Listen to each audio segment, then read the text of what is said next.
Салам алейкум, хурматле милләттәштәр. Здравствуйте, уважаемые друзья. Сегодня я хотел бы поговорить о русских Башкортостана. Такая острая, живая тема, да? И о том, как они будут жить в будущем независимом Башкортостане, да? Сразу хочу сказать, что Республика Башкортостан в любом случае станет независимым государством. Как бы кому это ни хотелось, это неизбежный факт. Это неизбежный факт, что Республика Башкортостан будет независимым государством. Это надо принять как данное, и отсюда двигаемся дальше. Так вот, вообще, прежде чем поговорить о русских именно Башкортостана, я бы хотел поговорить в общем о русских, о таком народе. И вообще о русских и о независимости Башкортостана. Еще 2 года назад многие, услышав такие слова, как независимость Башкортостана, приходили в ужас. Многие считали это чем-то таким далеким, чем-то таким фантастическим, сказочным, непонятным. Многие боялись произносить эти слова, считая, что это там сверхрадикальное что-то, да. Я сам, скажем, мало говорил о независимости Башкортостана, мало об этом думал, пока не произошли всем нам известные события, а именно когда Россия напала на Украину. Тогда уже всем стало все понятно, что Россия совершила огромную ошибку, точнее не Россия, а власть, российская, путинская власть, совершила огромную ошибку, фатальную ошибку, я бы так сказал, после которой Россия уже не будет той Россией, которую мы сейчас знаем. Ее ждут огромные, колоссальные изменения, перемены. Что с ней будет дальше, очень сложно предсказать. Многие сейчас гадают, что будет с ней. Но появилась целая часть общества, которая считает, что Россия должна будет распасться на множество, на десятки независимых государств. Многие национальные движения подняли голову, увидев открывшееся окно возможностей для своих народов, чтобы стать независимыми. Потому что каждый народ хочет бы жить независимо. Каждый народ хочет иметь свое собственное государство и развиваться так, как он считает нужным. Это нормальная реакция, нормальное желание любого живого организма. А народ, любой народ – это живой организм. Так вот, и башкиры в том числе тоже мы хотим жить в независимом, свободном государстве и жить так, как мы хотим, согласно нашим традициям, согласно нашей религии, согласно нашей культуре, и так далее. И когда начали говорить о деколонизации, есть разные точки зрения о том, кто как видит будущее России. Вообще есть, и, конечно же, надо говорить и о тех оппозиционерах, российских оппозиционерах, которые считают, что Россия не должна развалиться, что она должна сохраниться такой, какая она есть. И многие говорят, что они будут применять оружие даже, да, то есть вводить войска в те национальные республики или те регионы, которые вдруг захотят отсоединиться, такие как Ходорковский, да, допустим. Я сразу хочу сказать, что ничего у них не получится. А есть те, кто считает, что все-таки Россия распадется на множество десятков государств. И среди них тоже есть разные точки зрения. Кто-то считает, что вот Россия распадется на десятки государств, и среди них не будет русского государства. Это будут там Уральская республика. Помимо национальных республик, все остальные территории, которые не имеют сегодня не входят в национальные республики, что они будут иметь другие названия. Там, да? То есть это Уральская республика, Сибирская республика, Дальневосточная республика, там Ингерманландия, Московская республика, Псковская республика, и так далее. Да? Вот, Смоляндия, да, Смоленская республика и так далее. Я лично считаю, я как один из идеологов башкирского национального движения, как один из идеологов будущего строительства независимого Башкортостана, считаю все-таки, что у русских должно быть свое собственное государство. Многие сегодня считают так, что есть такая точка зрения, точнее, да, что вот как только наступит крах России и начнется рассыпаться она, многие русские, что вообще они считают, что русского народа как такового нету, что это солянка, сборная солянка из разных народов. И вот когда наступит час Х, когда наступит большая смута, когда Россия начнет разваливаться, многие русские вспомнят о своих корнях и начнут возвращаться к ним. Но я считаю, что доля правды в этом есть, потому что в последние десятилетия очень много кто пытался, скажем так, косить под русского, да, кто пытался больше стать русским, чем он есть на самом деле. Огромное количество мы знаем, да, с нерусскими фамилиями людей, которые говорили: я русский, я считаю себя русским и так далее. И эти люди, то есть особенно это много финно-угорских народов, которые мало чем отличаются от русских по внешности, в религии, у них одна и та же религия. И это очень сильно их ассимилирует. И они сами постепенно становятся русскими, забывая о своих настоящих корнях, считая, что это не престижно быть там карелом, марийцем, там, да, удмуртом и так далее. Так вот, эти люди, скорее всего, начнут обратно возвращаться, если они еще не забыли о своей идентичности, не забыли о своих корнях национальных, они будут возвращаться. Потому что, если честно говоря, русским станет быть непрестижно. Им уже сейчас становится быть непрестижно. Вот я жил в Европе, я побывал во многих странах, и я вам с уверенностью могу сказать, что к русским начали относиться намного хуже, чем относились раньше. Действительно это так. Многие скрывают, что они русские. Только в кругу своих начинают разговаривать на русском языке, а так в обществе разговаривают там на английском. Не хотят говорить, что они русские. Отношение к русским действительно не очень хорошее. И особенно после тех зверств, что происходит в Украине, Буча, там, да, вот и в будущем будет то же самое. Вот вспомните каждое свое детство. В войнушку вы играли, там, та плохая сторона, кто были в основном? Немцы, да? Почему? Потому что немцы, вот как минимум во всей Европе, в сегодняшней России, на территории сегодняшней России, они считались врагами, с которыми воевали когда-то. И, соответственно, то же самое будет и с русскими. Русскими будет непрестижно становиться. Но в любом случае русские останутся. Какая бы часть не ушла из русского народа, не вернулась бы к своим корням, в любом случае русские останутся. Потому что русские есть. Это надо признать. У них есть это сформировавшийся народ, у которых есть своя культура, свой язык, свои культурные традиции, у которых есть свои литературные писатели, поэты и так далее. Достаточно большая, сильная, богатая культура. Да, она там развивалась и с помощью других народов, представителей других народов, которые влились в эту культуру русскую. Но в любом случае русские есть, и это надо признать, как бы то оно ни было. Их достаточно много, их десятки миллионов. Так вот, я считаю, что у русских в будущем должно быть свое собственное государство, где бы они смогли бы сохранить свой язык, свою культуру, свои традиции, жить так, как они считают нужным, не трогая другие народы, не влезая к ним, не пытаясь им навязать свою культуру, свой язык. Пожалуйста, живите в своей стране. Где она будет находиться, я не знаю. Может быть, это будет центральный черноземный район сегодняшней России. Там, где вот эти Тульская область, Орловская, там, да, Тамбовская и так далее.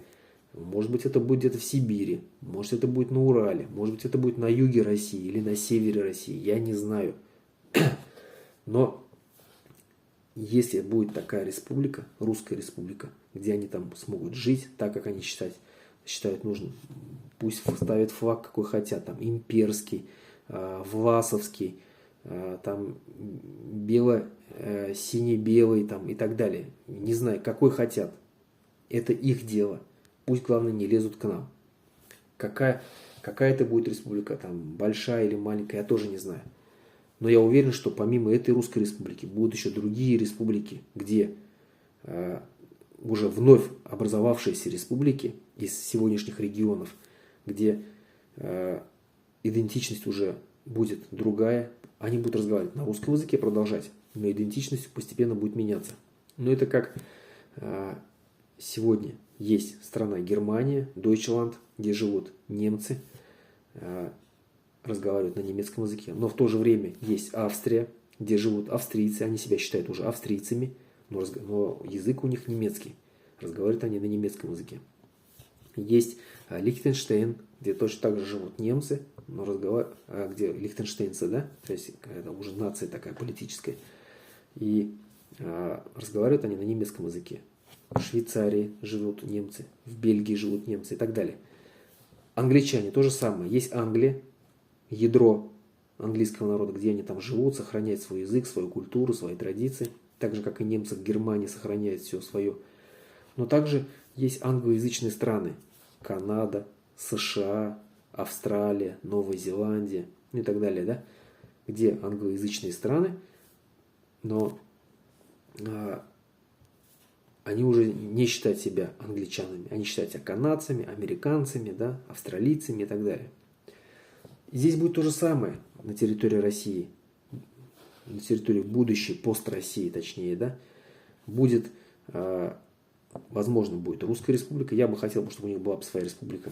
И будут другие республики, Уральская республика, и, как я говорил, да, Ингерманландия, там, какая-то Дальневосточная республика, где будет тоже русский язык, но себя они будут считать уже уральцами, сибиряками и так далее, ингерманландцами. Вот это я бы хотел, чтобы так оно было. Теперь по поводу русских Башкортостана. Русские Башкортостана должны понять, что, во-первых, они живут в республике Башкортостан, где башкирский народ является автохтонным, коренным народом, который сформировался, образовался как народ на этой земле.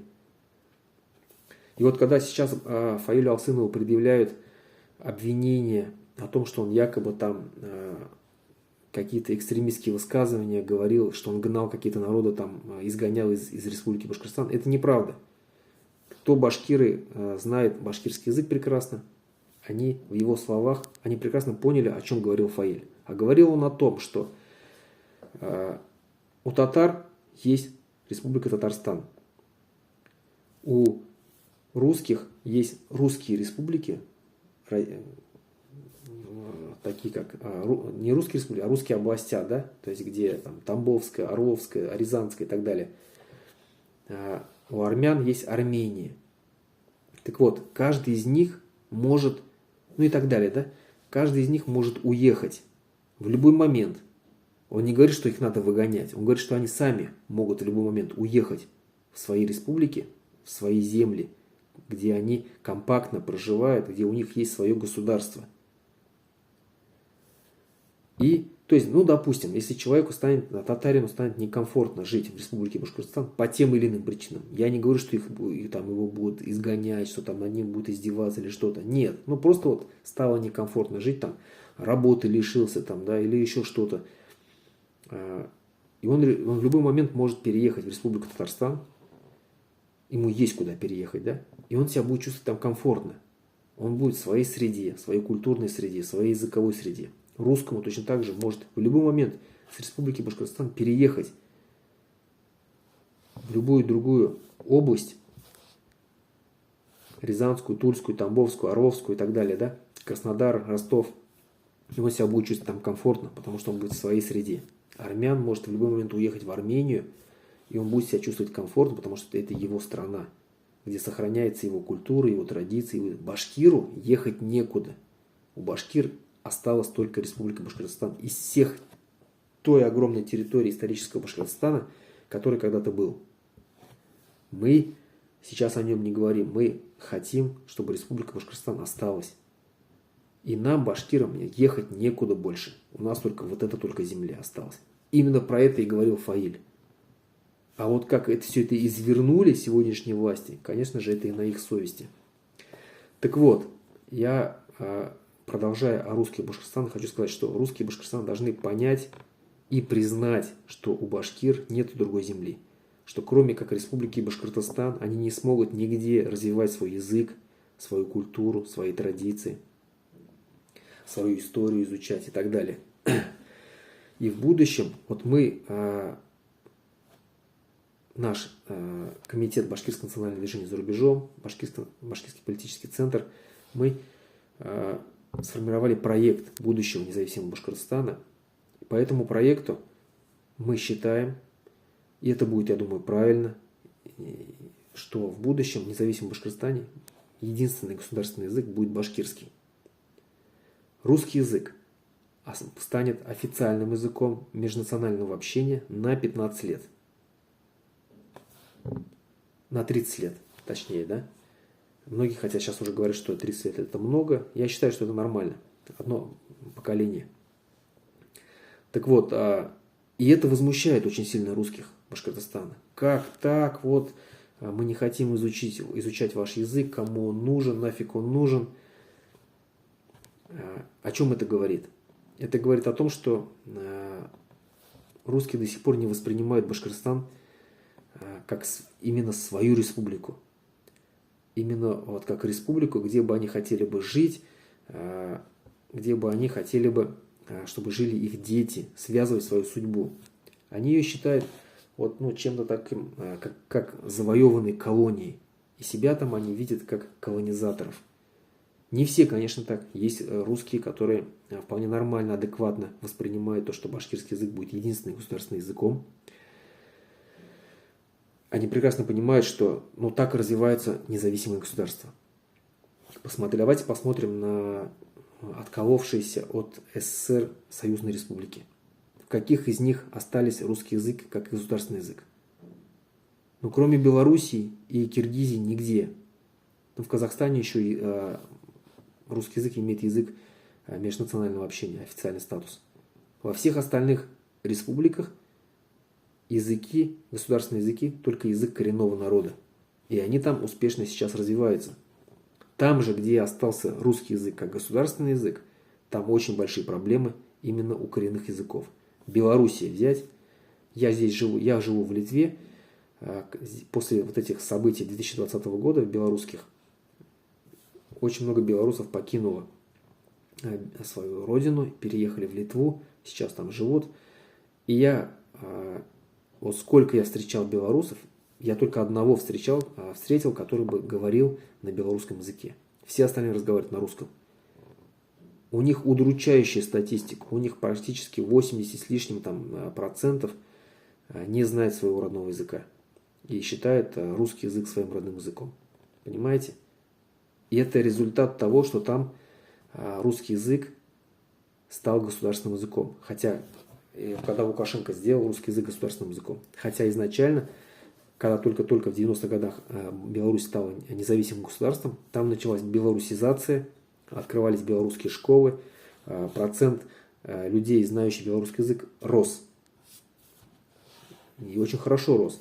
А потом все это свернули. В Киргизии то же самое. В Киргизии сейчас большие проблемы. Там до сих пор в парламенте выступают на русском языке. Вот мы все видим вот эти скандалы, которые сотрясают, да, что люди не хотят переходить на киргизский язык. Потому что русский язык, он за время существования в Советском Союзе, он занял доминирующие все позиции в стране. И в республиках, в национальных республиках тоже. Вся техническая литература, вся юридическая литература, вся медицинская литература, все на русском языке. Понимаете? И очень сложно переходить на эту литературу на родном языке, если к этому не прилагать усилия. Если же в каком-нибудь государстве, вот как в Белоруссии, да, допустим, русский язык имеет такой же статус, как и белорусский язык, равноправный, государственный такой же статус, то белорусам, как правило, которые привыкли, что в медицинских учреждениях все на русском языке, все термины медицинские на русском языке, вся техническая литература у инженеров все на русском языке. Зачем им переводить все это на белорусский язык, когда можно говорить свободно на русском языке? Зачем им на белорусском языке тогда, да, все это? То есть, если русский язык такой же государственный. И это большие проблемы, еще раз говорю.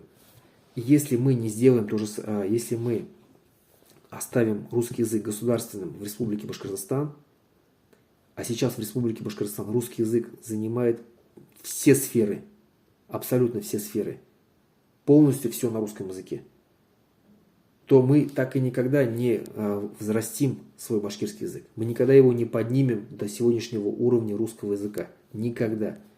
Поэтому по нашему проекту мы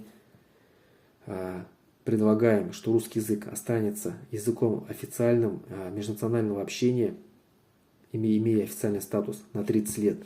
За это время мы переведем все на башкирский язык. Всю техническую литературу, юридическую, медицинскую и так далее, да, все термины, все это внедрим в жизнь. Вырастет новое поколение, которое будет обучаться только на башкирском языке. И вот это уже новое молодое поколение, оно сменит старое, уже сегодняшнее поколение, да, и постепенно башкирский язык займет свое положение, какое он должен занять в Республике Башкортостан. Я, проживая здесь, в Литве, хочу сказать, что здесь живет много русских, много поляков, много белорусов. У них у всех есть свои школы, свои детские сады. Дети учатся на своих родных языках. Но экзамен все сдают на литовском языке. Они до выпускного класса учатся на своих языках, русские. Вот я конкретно буду говорить про русских, потому что сейчас речь идет о русских. Русские в Литве имеют все свои садики, имеют школы, они обучаются полностью на своих языках. У них есть телевидение под названием Delphi, свое русское, интернет-ресурсы все, да, информационные на русских языках. Все есть для нормальной жизни. Так вот, но в школе, обучаясь русские обучаясь в русской школе, они изучают обязательно литовский язык как государственный язык. Потому что они знают, и они сами его с удовольствием изучают, потому что они знают, что школу они не закончат и не выпустятся из школы, потому что экзамен нужно сдавать на литовском языке. И в будущем поступать в институты куда-то там, да, и все это для этого нужно знать литовский язык. Никто не говорит, нафиг мне нужен этот литовский язык, я уеду туда-то, там на литовском не разговаривать. Конечно, за пределами Литвы никто на литовском не разговаривает, он никому не нужен за пределами Литвы. Но в самой Литве все на литовском языке. Все абсолютно. Мы, литовцы, молодцы, очень грамотно подошли к этому и все перевели на литовский язык. Подходишь к аппарату, который наливает кофе тебе, да? Там все термины, все данные, вводные данные, все на литовском языке. Робот тебе отвечает на литовском языке. Я работаю на производстве, у нас там станки, роботизированные компьютеры. Все там, вся техническая литература, все введенные данные, все на литовском языке. Абсолютно все. И так везде, во всем. Понимаете? В медицинском, прихожу в больницу, все термины, все рецепты, все выписывается на литовском языке. То есть они свой язык подняли до такого уровня, что он обезопасен во всем. Он уже не исчезнет. Да, за пределами Литвы, это маленькая Литва, в 2,5 раза меньше, чем Башкортостан. И литовцев не так много. Там что-то около 3 миллионов всего, да, по миру. А в самой Литве там 2 с чем-то миллиона. Но язык у них полностью защищен. И они не собираются от него отказываться. И русские, проживающие в Литве, прекрасно это понимают. И сегодня в Литве взрослое поколение, все двухязычные, они знают и русский язык, и литовский язык. Кто-то и трехязычный, кто-то еще английский знает, поляки еще свой польский язык знают. Молодежь тоже все двухязычные.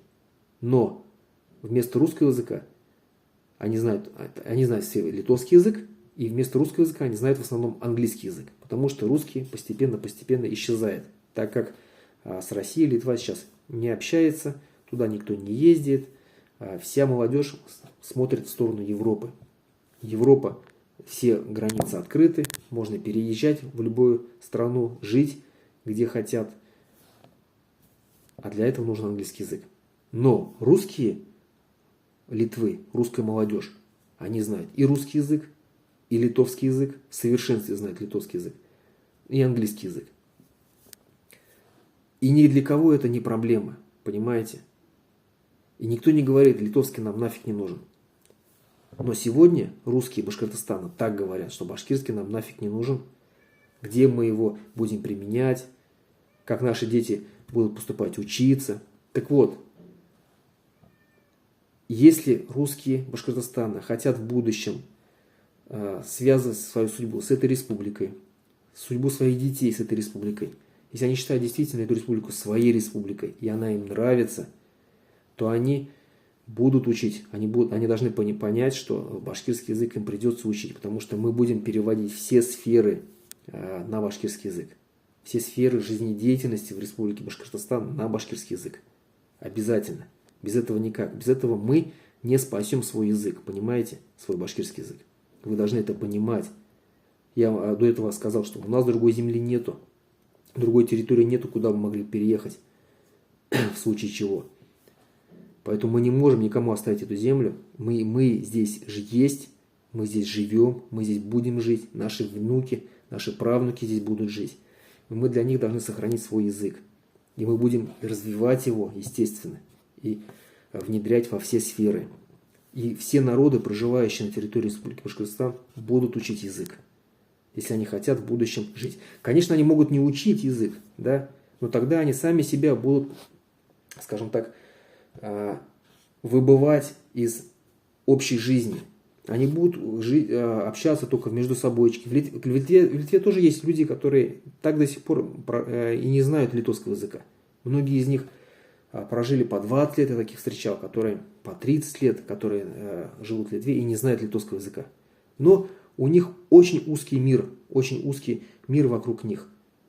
Это семья, несколько друзей русских, с кем они общаются на русском языке, работа, где они разговаривают на русском языке. Все.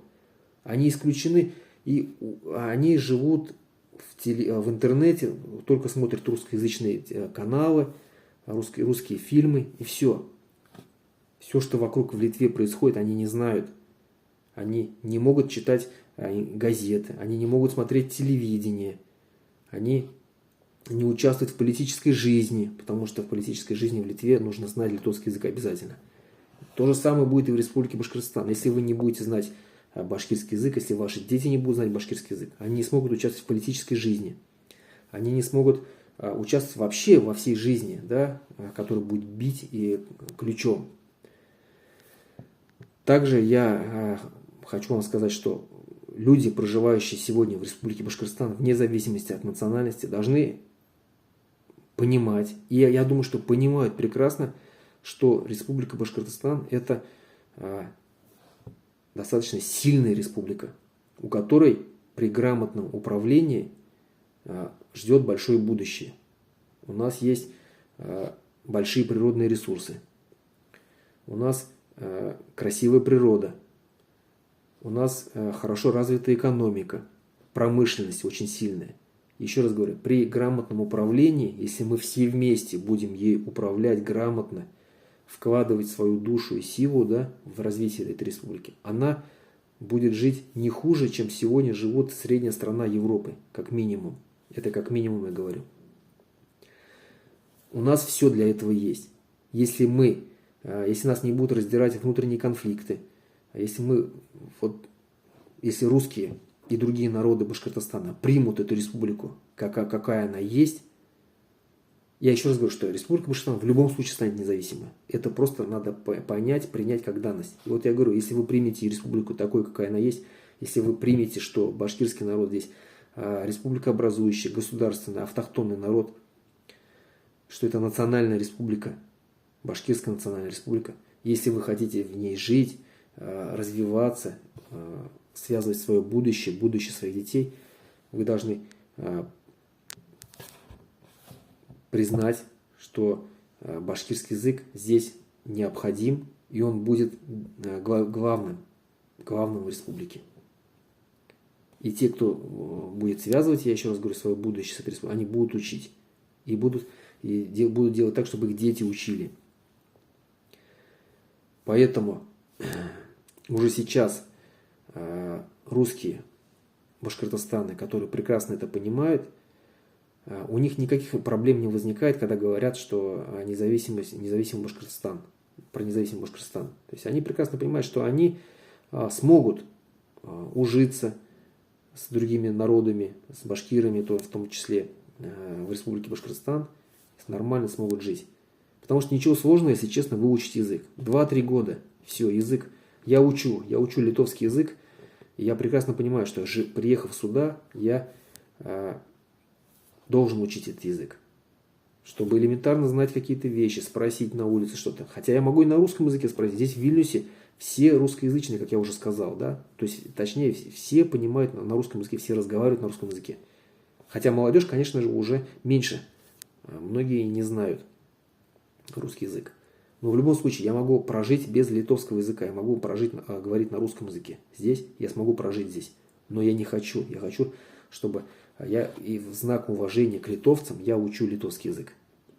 То же самое и я считаю, что и русские, и другие народы, проживающие на территории Республики Башкортостан, должны точно так же относиться и к башкирам, и к башкирскому языку.